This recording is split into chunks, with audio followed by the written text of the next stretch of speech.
Today we've got a really interesting list of smartphones that have all come in and introduced some sort of game-changing feature into their devices. Let's get right into it. First up is the Meizu Pro 7, the first smartphone in the world to introduce an AMOLED display onto its rear. Now this is a 1.9-inch display, and what it allows you to do is to not only see notifications, control music tracks, but also take selfies with your rear camera. And that has a number of benefits. First of all, the rear cameras of smartphones are just better.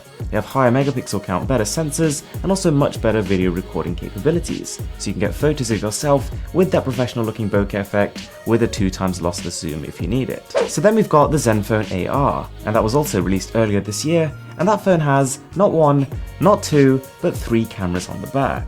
So it's got a primary 23 megapixel sensor, then it's got a depth sensing sensor, and it's also got one for motion tracking. And essentially this phone is built with Google Tango in mind, and Tango is Google's answer to augmented reality. So it uses proprietary hardware and proprietary software to essentially be able to visualize a room. These phones can detect depth in the same way that humans can, and so this phone can essentially understand the environment it's in and place objects within it accordingly. Next up is the Yotaphone, and pretty much any time you give this phone to someone for the first time, they're going to have to take a second look. Literally. Because this phone has 2 screens. We've got an LCD on the front and an e-ink display on the back. And essentially the main benefit of this is battery saving.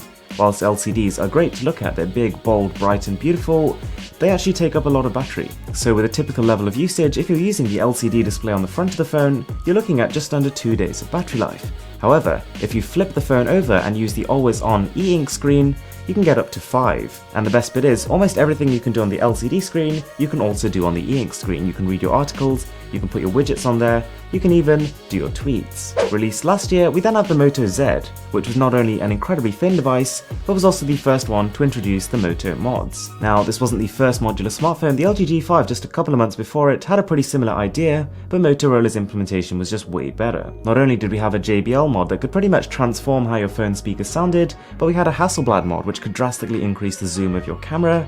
We also had a mod which, when attached, gives you a projector built into your smartphone.